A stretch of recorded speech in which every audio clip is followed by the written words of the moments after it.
Are you tired of just waiting for God? Do you feel stuck in the in-between, longing for breakthrough? Here's a secret: waiting doesn't mean being passive. It means actively positioning yourself under God's waterfall of grace, keeping your eyes fixed on Jesus, the author and perfecter of your faith.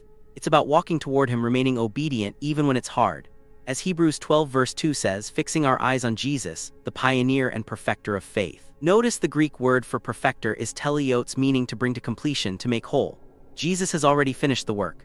Sure, you'll stumble, you'll fail, life will get messy. But get back up, keep your eyes on Him, keep believing, don't let setbacks define your waiting. Breakthrough is coming. The trailblazer is leading. You are running towards Him, patiently enduring, because Jesus has already paved the way. Your salvation is secure in Him. Stop waiting for God and start walking with Him. What step of obedience can you take today, even in the midst of waiting? If biblical truth resonates with you, stay connected for more.